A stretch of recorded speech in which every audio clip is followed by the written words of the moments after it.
Okay, can everyone see that? I'm just going to check the chat to make sure. Yes. Yeah, okay. Perfect. So I'm going to kick it off and say, it looks like the program this week was focusing on community governance, DAOs, and I guess in general, the future of governance. So today I'm going to be talking about all those things in relation to MakerDAO, more specifically how MakerDAO operates in terms of our protocol and how it's governed by the community. So before I kick it off, I'm going to just give a brief introduction to myself. I've been working at MakerDAO for approximately 1.5 years, and my role is the Decentralized Governance Architect, where I work on formalizing, researching, and furthering the future of Maker governance, more specifically dedicating my time to figuring out the possibility and steps towards making MakerDAO a self-sustainable protocol. So the agenda for this presentation is just to kick it off by giving an introduction to Maker and MakerDAO, talking about the core components, so the Maker protocol and how it generates DAI, and also the community governance aspect, so the governance token MKR. The next part of the presentation will go over the self-sustaining MakerDAO initiative. So what our plan is to make MakerDAO a self-sustainable organization governed by the community. This includes something called Maker improvement proposals, elected paid contributors, and vote delegation. Lastly, I'm going to end with any way that if people are interested to get involved with our governance system and our community, and also have a Q&A session. And the last slide will be my contact information if anyone wants to reach out to learn more, get involved, or any questions in general after this event. So to start, I'm just going to introduce Maker. It's a decentralized organization that's dedicated to bringing financial stability and transparency to the world. And this is what the Maker ecosystem looks like. So we have 3 main parties or stakeholder groups. The maintainers, so these are the developers who build the protocol, the oracles who provide all the price updates and price feeds, and keepers who are external actors who keep the system and DAI stabilized. We have the users, the people who hold DAI, and we have vault owners who are people who take out loans with their collateral. Lastly, which is the main focus of this presentation, are our governors. So we have people who hold the MKR token, who vote on proposals, DAI peg maintenance and risk parameter adjustment. And we have the risk teams who provide that insight for the MKRs to make their decisions. As you can see, it all revolves around the Maker protocol. So the core components of the Maker protocol starts with the Maker protocol. So as you can see on the left, this diagram is quite complex and it makes the entire system possible. And what it is a grouping of smart contracts that backs and stabilizes DAI through a combination of vaults, which are essentially the path to create a collateralized loan, and also keepers who help maintain the peg and keep everything in place. The Maker protocol operates with the 2-token model. As I mentioned, we have the DAI stablecoin, which I'll get into after this, and the MKR token, which allows people to maintain all the parameters of the system. So the way the Maker protocol works in short is that you would go to one of the available websites or front ends that either the Maker Foundation has created or the community, and you deposit your collateral. So this can be ETH, BAT, actually about to be a new one called Mana, and a bunch of other ones. But the way you'd go is you deposit your collateral, check the lending parameters, make sure the risk parameters are up to your liking and how much collateral you want to put in versus how much DAI you want to loan out. And you'd create your DAI position against that collateral. And then once you have that DAI, you can do whatever you want. You can use it in another platform. You can put it in a savings account. And ultimately, when you're ready to pay it back, you'd pay this thing called a stability fee to get your collateral back. So do note that if the collateral drops in value while you have your position open, your position would get liquidated. And what that means is that in order to cover the system debt, the collateral would go up for auction, where a bunch of external actors would bid on it and cover the debt. And then once it's covered, you'd get the remainder of your collateral back. So that's in short how the whole collateralized deposition, or now known as vault, system works. This is an example of a platform that you would do that with. So this platform is created by the Maker Foundation, and it is called Oasis App, and it allows you to deposit that collateral and take out the loan. So as you can see, there's many different parameters that you can look at, such as the liquidation price, your collateralization ratio, the outstanding DAI debt that you have on your position, and many others. So as I mentioned before, there are a lot of alternatives out there built by the community, such as InstaDApp and others, that allow you to do these, to take out those loans. Next is what the Maker protocol creates. So we have DAI. The DAI stablecoin is the world's first unbiased currency. And you can think of it as 1 USD or close to it. So it's price stabilized to always have or be close to 1 USD. So it's soft pegged. Because DAI is stable, it allows businesses and individuals that require a stable way to transact consistency. So you can count on DAI being $1 tomorrow, next week, next month, and so on. So it's really important in this industry to have a stable coin, whereas many other crypto assets are quite volatile and you can't rely on it to operate on your daily activities, especially for businesses. Some of my favorite use cases of DAI are social projects, financial inclusion, business applications, and of course, just regular dApps and DeFi, which allow you to trade, loan, and leverage. One of my favorites is the donation and crowdfunding aspect of DAI, which allows nonprofits to accept donations in a stable form of currency. And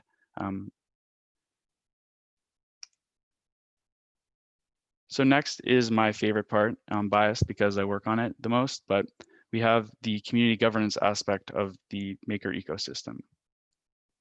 So it all revolves around a token called MKR, the governance token. And MKR token holders use this as a way to decide on specific collateral assets that will be onboarded to the protocol, which allow you to take out those positions. You can set the amount of DAI that can be borrowed against that collateral. So that means you can set a debt ceiling. So only X amount of this token can be used to take out a vault. You can determine all the risk parameters in the system through this proposal system. And lastly, you can vote on proposals that aim to improve Maker, whether that be introducing a new governance process or adding additional functionality to the Maker protocol. So there are many types of governance systems in blockchain. Maker uses a specific one called token-weighted voting, and we have 2 types of it in our system. But do note that there are many different ways of implementing governance systems across the blockchain space, such as reputational voting, futarchy courts, which are essentially prediction courts for deciding outcomes, and many others. But Maker uses governance polling and executive polling. So the governance polling is when the community has to gauge sentiment on a proposal. So it will be put up on the voting portal, and MKR holders will go ahead and indicate their sentiment towards it. And if that proposal does pass, it goes to an executive vote, which is an on-chain voting system. So this is when MKR holders make that final decision on whether to implement a proposal or not. And if it does and executes, the protocol will be updated. So if you think about it in the case of updating a specific risk parameter or adding a new functionality to the Maker protocol, that code will be included in the executive vote. So when it passes and the pause period ends, it will be automatically implemented to the protocol, and the new functionality will be available to all the users of the system. One of my favorite parts about Maker governance is that it's very open and democratic. So we host weekly governance calls where anyone can join, and the general idea is to talk about the certain risks at hand currently in Maker, We also talk about general polling and executive votes to come, and they happen every Thursday at noon EST. Additionally, for just community members who are working on other aspects of Maker, we have the forums and community calls. So the forums are a place for anyone to propose ideas, talk about the current system, or maybe even discuss the long run plans and vision of Maker once it becomes self-sustainable. So these calls for the community happen every Tuesday at noon EST as well. So I'd like to get into a quick example of how Maker governance voting works. It's really crucial to have really active participants in governance. So we're constantly improving the way our users interact with the voting portal and making it easier for them to vote ultimately. But just as an example, you can see in the below image that when we wanted to launch multi-collateral DAI, so before multi-collateral DAI was created, the only way you could take out a collateralized loan is with ETH. So you deposit ETH and draw a DAI from that. But we updated this system to create the Maker protocol to allow any type of collateral asset to potentially be used to draw DAI. So as you can see in the bottom picture here, there was a vote put up to actually implement that and change the entire system. So the votes that go up here are ready to be voted on, and I'm just going to show a brief video of what it looks like. So you go to the voting portal and go to activate the vote. As you can see in support, there's 0.45 MKR.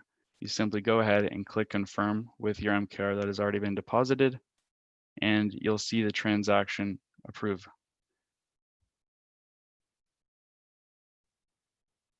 As you'll know, sometimes blockchain transactions take a little longer than you'd like, but once the transaction is confirmed, you can go ahead and close that, and you will see that your new MKR balance is 0.50, and now you are supporting that.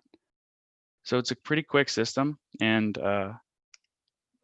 we're working on improving it every day, such as improving the speed at which those things operate or bundling proposals so you don't have to submit multiple transactions. But that is how the governance portal works today. So I just recapped exactly what Maker is, the components of the Maker protocol, DAI, MKR, and now I'm going to talk about the self-sustaining MakerDAO initiative. So how can we make MakerDAO self-sustainable in the long run without the Maker Foundation involved? So this is a big part of my role here at Maker, is focusing on enabling the self-sustainability of the DAO and what components we need in place in order to achieve that, allowing the foundation to eventually dissolve. So long-run governance is the focus. And the core pillars that we need to address are that MakerDAO needs to cover all the potential risks and take advantage of the important opportunities without the foundation, and we need to prepare soon for that. So what we require is governance processes that are well defined and clearly understood by the community so that they can earn that practical experience early on. So this includes polished documentation, the polished technology and functionality that's already existing in the ecosystem, and a place for practical knowledge share for the current stakeholders of the foundation and the core community members to transfer it to new people in the future and allow them to pick it up with ease. And lastly, we need to start the process as early as possible while we can get the community members to earn that practical experience with running the DAO before the foundation would dissolve. So the core pillars of the self-sustaining DAO initiative are elected paid contributors. So you can think of that as the decentralized workforce of the DAO. Maker improvement proposals, which is a system that allows community members to propose new additions, improvements for both the protocol technical side and also the governance process side. And lastly, we have vote delegates. So voter participation is really important. Not every MKR holder wants to vote on each proposal. So as an MKR holder who doesn't want to constantly be involved, you can delegate that to someone like a protocol politician who can make the decisions on behalf of you if you align with them, and allows votes to be more concise and related to how the community sentiment is feeling at the time. So in terms of progress, we've started with Maker improvement proposals. They launched in May, And you can think of it as a decentralized alternative to the Maker Foundation operations and the core community contributors. So these proposals are responsible for change management for the protocol, guarding the security standards, making sure everything is up to date and secure and audited. And it's also quality assurance vetted by the great community that we have. If you've heard of it, there are many other improvement proposal frameworks out there. I believe the first one ever was created by the Python Enhancement Proposal Program. Bitcoin took it over after that, and then Ethereum implemented or emulated it from Bitcoin. However, there's one thing to note is that all of these proposal frameworks are used for technical reasons. So we have to take it and kind of add this socioeconomic twist to it to be specific and meet maker governance needs. So typically in Ethereum, you'd only really see EIPs for technical changes and creating hard forks. But we actually have a process to improve governance processes and how people interact as well. So just to kind of cover what the MIPS framework really is that it allows people to, through tools and processes, it allows people to find the information that they need to propose a change to the protocol, fill out this template, propose it, and work with the community to improve it over time. And then it would enter something called a governance cycle where people would start voting on it. And if everything works out great and the community really supports it, it will become law once it gets accepted. So the framework provides those necessary tools such as the templates, the processes you need to replace things, and the dependencies. And most importantly, it also defines key roles such as a MIP editor. So someone who keeps kind of the check on the whole framework, make sure MIPs are going through specific statuses and that they're not malicious proposals. And we have a governance facilitator to manage the whole governance framework. So this person holds the governance calls each week. They make sure the proposals are going up in time on the voting dashboards and amongst other things. So the next focus part on the self-sustainability initiative is elected paid contributors. So in order to have a secure and maintained protocol in the long run, we need a decentralized workforce. So as of today, we have a couple domain teams for Risk, smart contracts, and oracles, who all work together and were elected by the community to onboard collateral to the system and maintain the protocol. However, in the long run, you'll see many other domain teams enter, such as potentially treasury management, marketing, DevOps, TechOps, all these different roles that are required to make the system as strong as possible. So the important thing to note is that the concept of EPCs is all about humans. It's not just about code and technical changes. So we need humans to participate in risk management, collateral onboarding, stability processes, and running governance overall. The really cool thing about EPCs is that they're paid by the protocol. So once the foundation eventually dissolves, the protocol earns this capital, and it can use that capital to pay contributors through governance. So if I were to propose myself as a marketing analyst or potentially a smart contract engineer, I'd go and fill out a proposal and say, I'd like to work for the DAO. And then governance would vote on it, look at my credentials, see my experience. And then once that vote passes, I would start getting paid through the protocol. So it's a completely autonomous system. The last piece of the self-sustainability initiative is vote delegates. I mentioned it before, but it basically allows delegates to vote on behalf of those people who have delegated their MKR vote to. So it really benefits the small MKR holders to have a bigger impact on the governance system in general. The vote delegates can be seen as this bridge between voting and public discussion. So they bridge the governance sentiment over to the actual proposals system. And as the last key part of the initiative, vote delegates are really critical in ensuring that the people onboarded to the protocol to work as on the decentralized workforce and the proposals going in to improve the protocol are all aligned with community sentiment.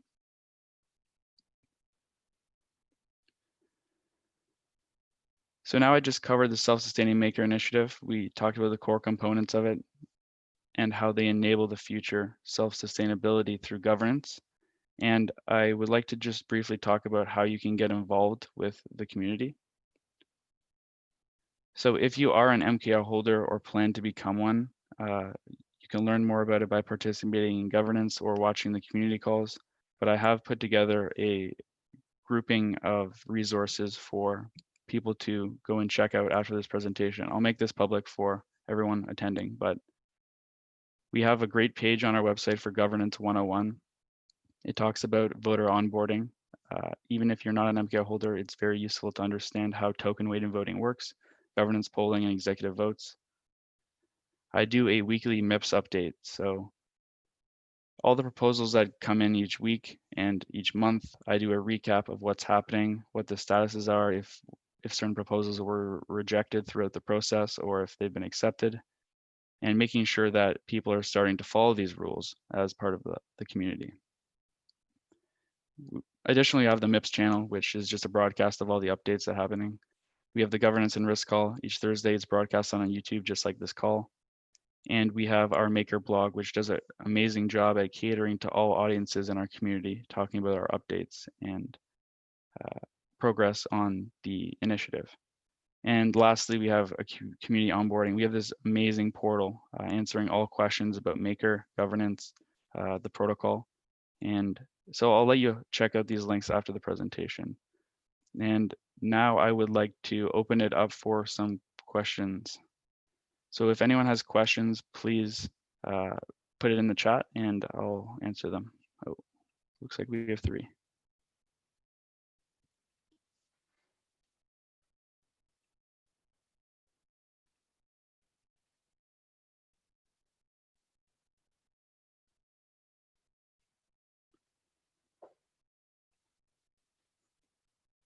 I'm not quite sure how to open up this Q&A box, but. No problem. I can read some of those questions for you, and then you can answer them. So the first one is why did Maker go with token weighted voting, and how is weight calculated? Is it 1 token, 1 vote? Yeah, you can think about MKR as 1 token, 1 vote, although the actual proportion is a little different, but that's generally how it works. So in our voting portal, I can probably, let's see if I can go ahead and show you.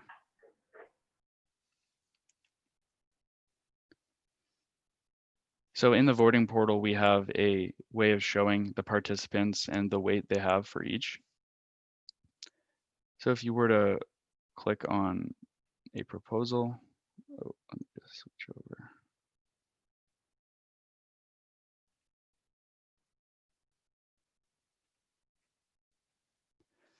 So each poll is displayed in the portal and you'll have the information. This is on Covan, so it's not showing the actual details of the poll, but this is the important part here. So you'll have the source contract of the poll, the total votes. So as you can see, there was 397 MKR placed on the vote.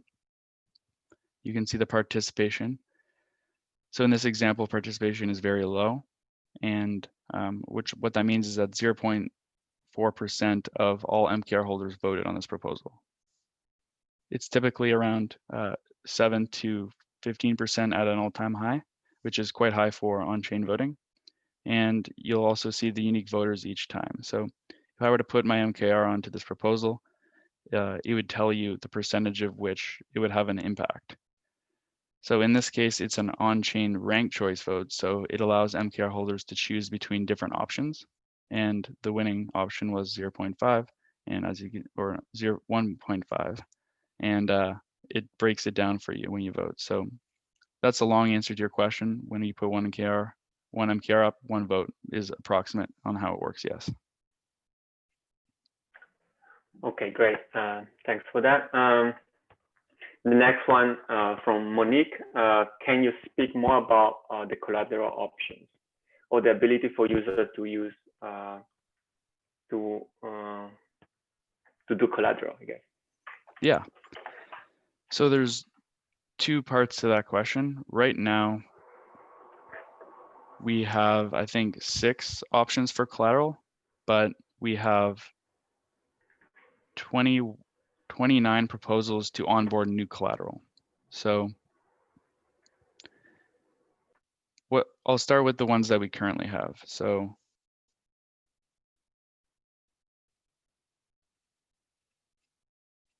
let me just show you. All right, so I'll talk about the collateral onboarding because this isn't loading. But so right now, I think we have ETH, BAT, Mana is about to be added. We have USDC, TUSD, and a couple others. But what multi-collateral DAI enables is constant collateral onboarding. So each month we have 2 to 3 collateral types being proposed by the domain teams. So that means that the risk team, the Oracle team, and smart contracts team look at all the proposed applications on our system. And as I mentioned, the forums are very crucial for this. So if you're a community member and you're interested in onboarding a specific collateral type to the Maker protocol, you would go to the section on our forums to propose them. So as you can see, all of these are proposed applications. You can see Ample, Ren BTC, Lend, which is Aave, and all these applications come in, and it allows the domain teams to go in and read these applications and vet them and make sure they do their due diligence. And if they agree with it after a poll for the community to rank them, they'll go ahead and propose it as an implementation. So all of these potential collateral assets could be onboarded if the domain teams think it is a good seed for the Maker protocol. So that's the long answer to your question, is that I think we have 7 collateral types, including wrap Bitcoin as well. But all these potential assets proposed by the community can also be onboarded to be used as collateral as well. Thank you. Yeah, maybe to, I guess, build on top of that, do you have any guidance on what factors are taken into consideration when I guess the community or the team things or go through those applications? Is that like, for example, the length of the project, the liquidity of the token, and other factors that play a big role into it? Yeah. So we have a general template for onboarding collateral. So it's a list of questions that the community member or the member of the token team wants to propose. And as you can see, you have who is the interested party. You have to do introduction. You have to give an overview of the token, provide a history of the project, give links to audits that are available, maybe any legal documents that are available. And then the teams would then go in and do something called green light. And what that is a deep dive into the collateral token. So for an example, this is the smart contracts team. And what they do is they'll look at the general information. They'll do a risk summary of the contract. So is it a regular ERC20 token? Is it another implementation? They'll look at the technical information. So does this token have the typical 18 decimal? Does it have upgradability, which is a big factor? They do formal verification considerations. So this is a way to make sure all the logic in the contract operates in a secure manner. So it's really that icing on top of the cake for audits. And if it passes formal verification, it should be considered. They give testnet information and all audits, and they'll also do a deep dive through the actual contract logic itself. So this is an example of what the smart contracts team would do as an assessment for a collateral type. The risk team does their version of it, which looks more at the kind of parameters that you mentioned. And then the Oracle team looks at how they can source the price feeds for the specific token, and making sure that the price and oracles are in a secure state and not onboarded too quickly.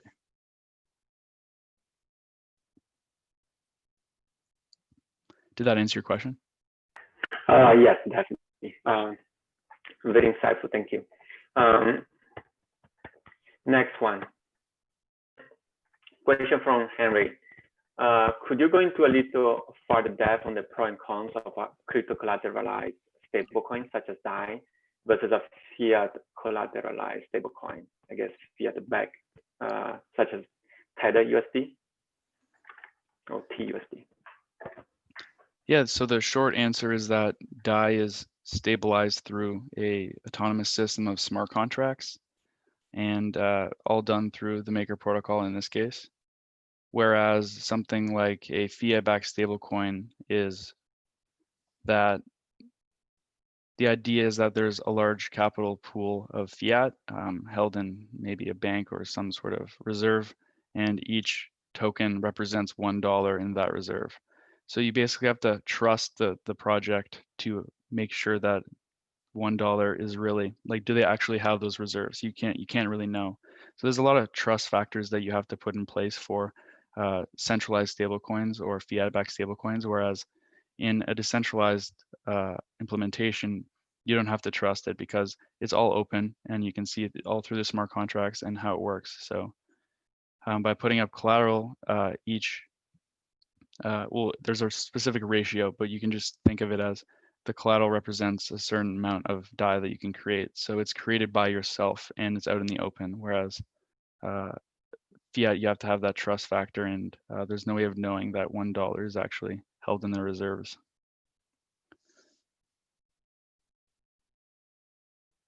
Okay, definitely. Yeah, I guess that's a degree of, I guess, decentralization or trust, or less, I guess, limitation of trust that people feel comfortable, I guess, making on their choice.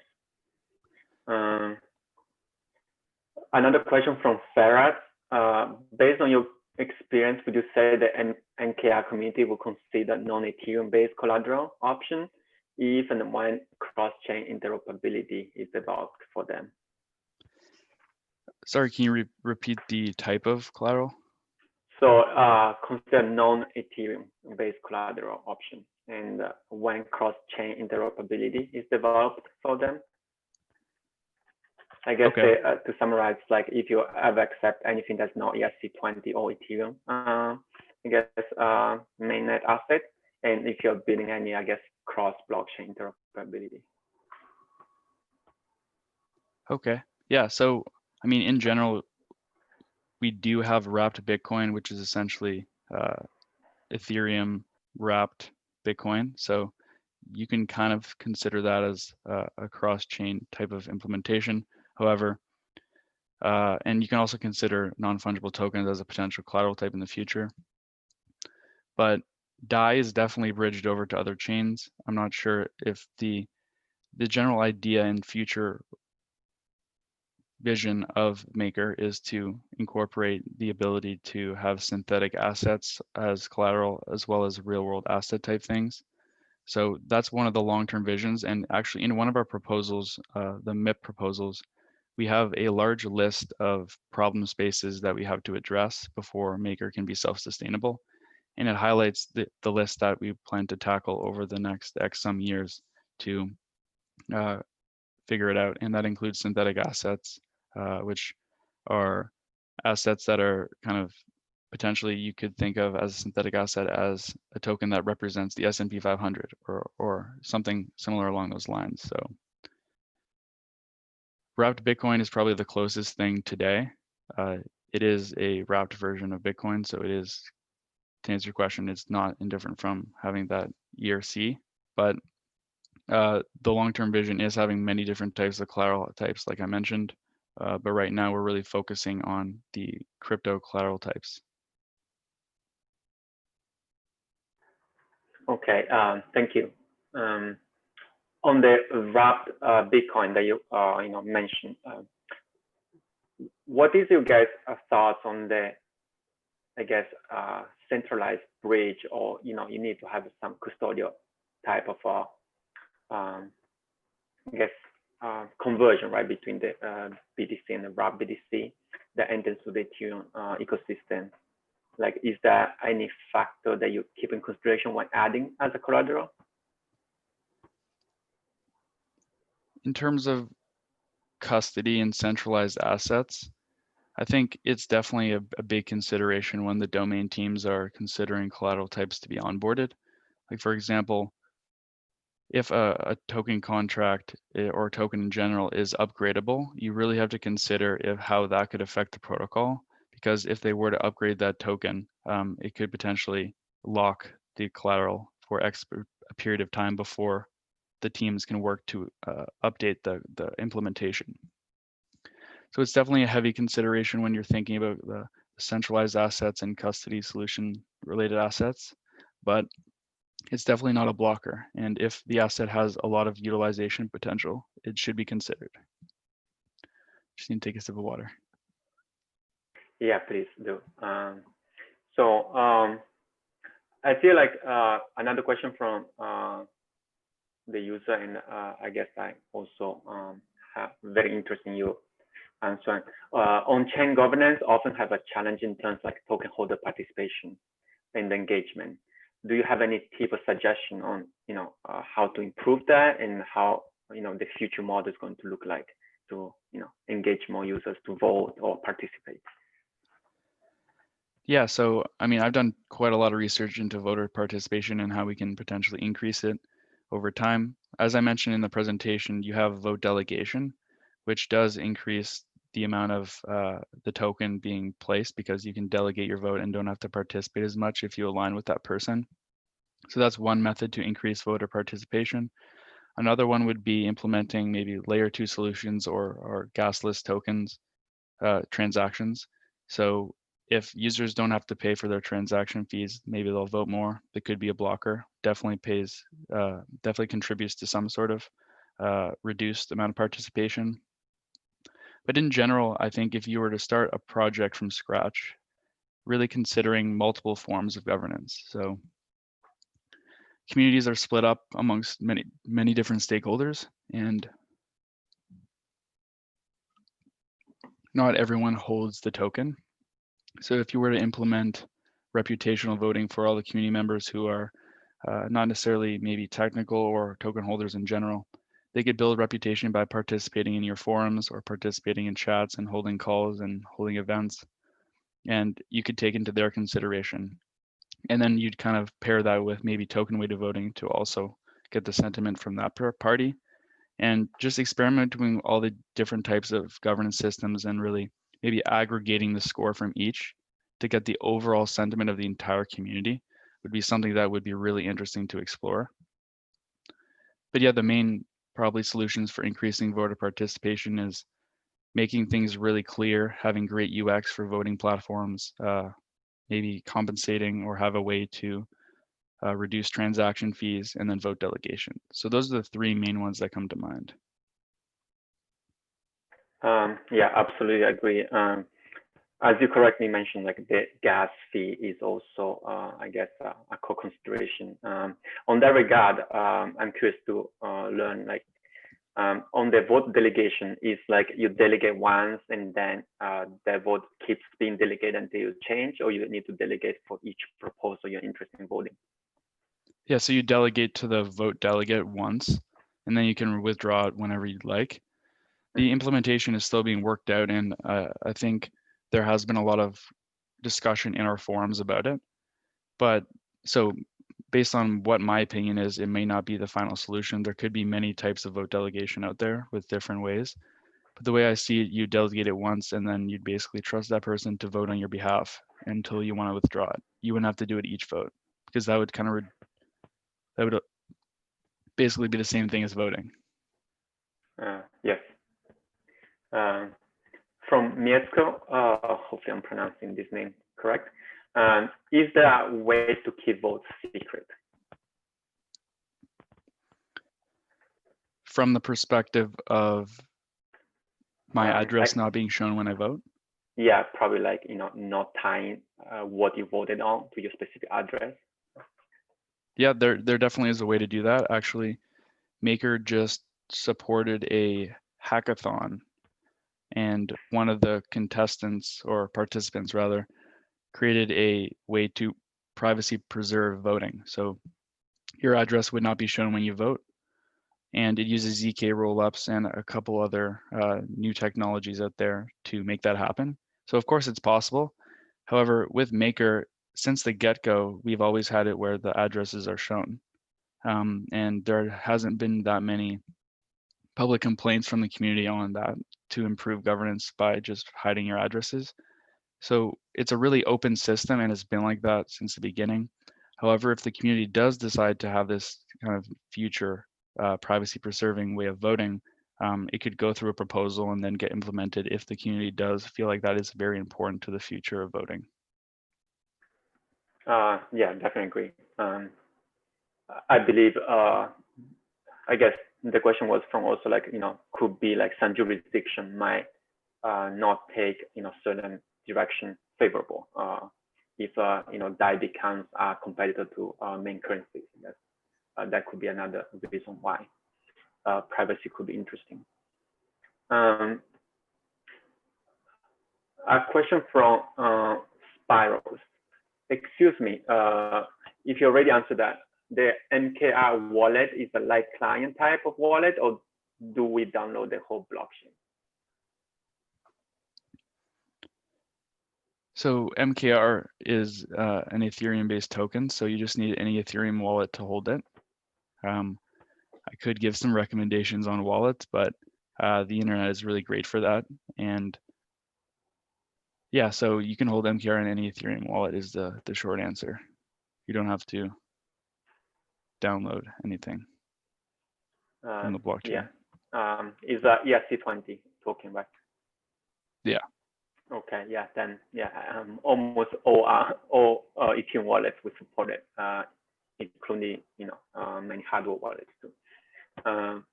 So I guess to add a little bit of context, a lot of people in the audience are trying to launch or build potential products, crypto, I guess, enabled products. So there's a very often often debated topic of collateral based products, and I guess like DAI collateral is one of the most I guess discussed examples. But there's also a dilemma about over collateralization versus efficiency. So I'm curious to hear like what are your thoughts on that, and especially like not just for DAI, but like any type of collateral will have to go through that type of dilemma discussion. Sorry, could you repeat the main question? I didn't. So there has been some I guess discussion on whether like over collateralized, like over collateral, like is the efficient model to have like on chain, let's say liquidity or derivatives, right? So do you have any thoughts on that, like even from the maker perspective, like how do you decide on what is the ratio of collateral, like if you ever go below the let's say even 1-to-1 one day? Well, as a vault like owner, you can kind of determine your own risk profile on that value. So it doesn't necessarily need to be that. It just really increases your high risk. And there are projects out there who do other things like that as well, experimenting with it. But I mean, it really breaks down to the risk of the system and the user. You don't really want to support users to put themselves at complete risk if they don't have the knowledge base to do it. So yeah, I mean, experimentation with it is great, but I think that risk is a really important consideration when it comes to that. So I think that's my main answer to that. Okay, thank you. What is your take on the gradual governance versus immediately fully decentralized ones, like a few DAOs are trying to experiment? Yeah, so gradual decentralization or incremental decentralization is really important for many projects because if let's say an organization is building something and they need to slowly kind of iterate towards it, it's a lot easier to do that because it's kind of like the waterfall approach versus agile development, if you want to think about it in terms of technology development. So if you were to completely deliver something and you find errors afterward, it's a lot harder to change. Whereas with gradual incremental decentralization, it allows you to constantly improve, so continuous improvement, and it allows the community to constantly improve through proposals and all of those different things, and slowly easing your way into it, allowing it to be a more comfortable pace, and at the end you're more comfortable with the solution, is something that is really important for blockchain development, which is why there are all those improvement proposal frameworks for even Bitcoin, Ethereum, and many other Ethereum-based projects. So it's a core principle of Maker for gradual decentralization, and essentially giving the community the practical experience of eventually running the system and not just tossing it at them and say, it's your job now. So it's really about education, knowledge share, building out the best possible solution in over time, and handing it off in good arms when they're ready, as opposed to just going complete decentralization. So that's how I view it, at least. I mean, I'm sure there's a lot of other opinions on it, but I think incremental improvements, continuous improvement in blockchain especially, is the best way to go about development and building communities. Okay, yeah, thank you. Another one from Matthew is, I guess this is related to flow side, like your general thoughts on flow, cadence, and what the Apple Labs team are trying to achieve. Also, what opportunity exists between the two platforms in the future. So what's my opinion on flow? Yes, I guess that's the curiosity from that side. I think it's really great. I mean, I haven't, to be honest, when it first launched, I was reading up every detail about it, but I haven't been keeping up with it. So this is a good reminder to do so. But I really think blockchain and gaming and NFTs are a really great use case for blockchain. And so I'm really excited to see what's happening with Flow. And I do love gaming and blockchain, so I think I'm a little biased to say that I'm excited to see what Flow is doing. But to be honest, I have to read more about it and get caught up with everything. But I've been hearing really great things. We recently launched NBA Top Shot. Oh, I saw that. Yeah. Yeah. So if you get a chance to take a look, or if you're not in the beta yet, happy to give you an invite. Awesome. Next question that might be interesting for many builders. Any lesson learned or warnings for anyone trying to build a governance model?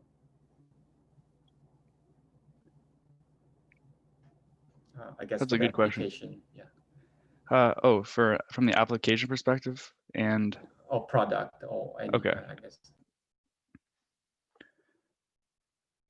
Well, I would say that I think one of my favorite things about blockchain and crypto in general is the ability to constantly experiment with new economic and governance models with real people. And that's something you don't get in like typical governance systems like provincial and state laws. You can't just implement new laws and test them really quickly and see how people react and if it works economically.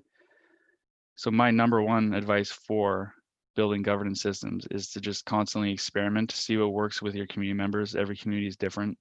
What they like, try different types of governance, reputation, on-chain voting, feudarchy courts. There's a lot of options out there that can work for your solution.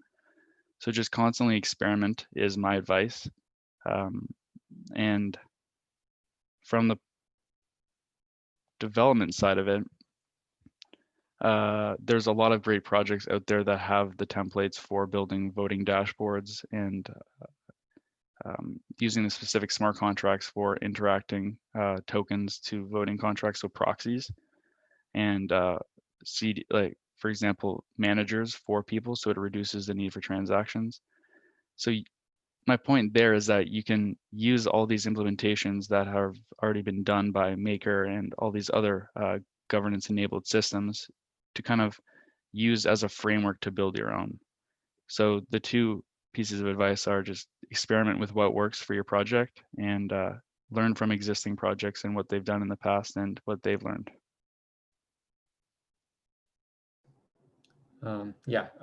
Totally agree. There's another question regarding on-chain parameters overflow versus like community engagement. I guess like how to interpret that one is, what is the trade-off between like the number of parameters you let any protocol or product to let the community choose versus like make it simple for them to manage or control the product. Okay.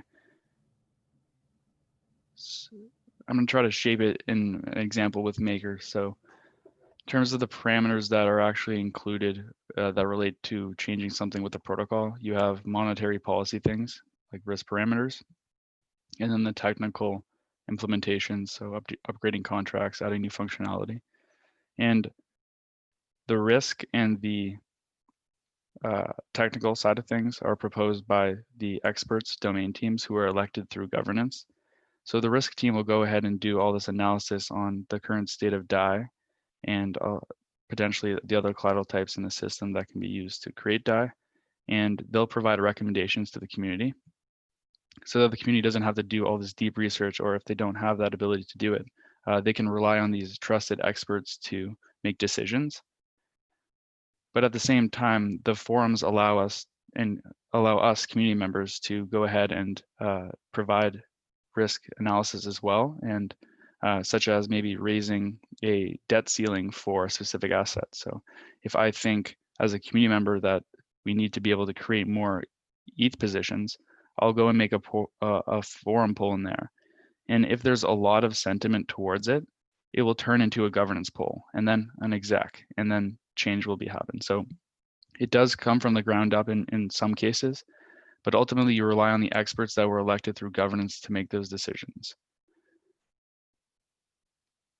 Let me know if that didn't answer your question, but that's generally how the parameter adjustment process works. Okay, no, very interesting. Yeah, please do follow up if you have any additional question on those ones that have been answered, if you want to have any follow-up clarification. Interesting one, I guess, to come toward the end of these discussions, like how does like Maker consider like cyber attack or cyber attack? I always get confused on the right pronunciation for this one. How does it consider it? Yeah, like I guess like is does affect MakerDAO governance in the sense like is a token-based vote instead of participant identity, or like you will still get affected in that sense? Yeah, so Maker is aware of many risks and opportunities that could come at it, including things like that. So governance takeover or any other black swan events. So if you want to check out some of the ones that we are aware of and we have prepared for and strategies to look at, we have a list in the white paper. But generally, there are processes in place that have come through proposals to have emergency systems. So if there's anything that is really critical in the protocol, we can put up an emergency vote, which is immediate for the community to decide on what to do next, whether that be act in a certain way, fix a smart contract, or in the worst possible case, we have a module called emergency shutdown, where it essentially, if the community feels that the protocol is at such a risk, they can go ahead and trigger it by burning their MKR in this module. And it would shut down the protocol to make sure all the funds can't be like stolen, I suppose, or that's one possible way to do it. And then you could either redeploy the Maker protocol or like, well, as a part of the shutdown, each person who has DAI gets their collateral back, or a proportion of the collateral back in specific collaterals. So that was a bit of a tangent, but basically there's emergency things in place. We're aware of many black swan events that could potentially happen, as well as opportunities that we can pounce on in certain situations with expedited voting processes. But that's my answer, is that Maker is has estimated kind of things that they can react to in proactive manner, and the processes have been there, but every project has potential risks, of course. Long answer, but that's it. No, that's super interesting to know. I guess to follow up on that one, since actually it's a very key point, has it ever happened so far that require emergency shutdown? And also, what are the specific conditions that Maker Foundation put as a trigger for that one? Is a percentage of token, or is like from special addresses, committees? Yeah, so it's never happened. The only big change that's ever happened from a perspective of upgrading is from when ETH could only be used as a collateral type, so single collateral DAI to a multi-collateral DAI. So that included actually changing the DAI token. Now it's called SAI, so single collateral DAI, and we had to create a migration process over to that. But no, there's never been an emergency shutdown. And the way it works, an additional resource for everyone who's a technical in this program is that Maker docs have everything highlighting all the smart contract documentation, which is something I worked on and built. But to answer your question, it's called the emergency shutdown module, and it's where you deposit your MKR in, and immediately when you deposit, it burns it. And I believe I should be quite aware of this number, but I think it's 50,000 MKR. Don't quote me on that. But so the way it works is that MKR holders would be reacting to this emergency situation. They deposit it, and once it's triggered, it would shut down the protocol, then enabling the DAI holders and vault holders to get back their respective funds throughout the process after a period of pause. So that's a short description of how it kind of works. But yeah, I'm not quite sure on the number, so don't quote me on that. Yeah. Okay, but I guess it's like the number or relative. Sorry. So the relative number that you mentioned signifies like I guess this amount of token or proportion token, right? I guess that's the goal with that. Yeah. Number. So it's not necessarily a proportion. It's just an X amount value of MKR that needs to be deposited into the module for emergency shutdown to be triggered. And then once it's triggered, it goes through this 9-step process of shutting down, which includes getting people back their money in short. Okay, yeah. Thank you for clarifying. I think we're coming to an end to this session. Would you have like any closing remark, like how people can learn more about your product, if they want to integrate with their products, and how they can follow up with you if they want to? Yeah, of course. So I'll just reiterate on my advice is that constant experimentation with governance is something that Ethereum or other blockchains in general allow us to do. And nothing ever before has allowed us to experiment with economic models and governance models this quickly with real people. So it's a true blessing. In terms of actually building things, I mean, Maker has a vast amount of resources and templates and boilerplates for building voting portals. If you go to our GitHub repository of MakerDAO, you can see a lot of those dashboards there. There are other projects in Ethereum that also use voting. Compound has a similar approach, although their voting is a lot quicker and has multiple proposals at once. Depending on what you want for your solution, it depends. From my experience, longer term processes for governance allow the community to make a more informed decision as opposed to rushing it. But there are certain cases where you would want to do that with like monetary policy changes. But yeah, if you want to have the resources, I'll share this presentation deck with everyone who's attended, and you can contact me through Twitter, LinkedIn, email, GitHub, or on our forums, and I can answer any questions if you want to get involved or need any support building something related to governance and blockchain. So that's my final remark. Thank you, Charles. Thanks a lot for joining us today, and thank you everyone for participating in this session. yeah, if you have any question, please do follow up, with Charles or us, and we'll try to triage if you have any, I guess, product related question. Thank you for everyone, and until next time. Thanks, everyone. Bye.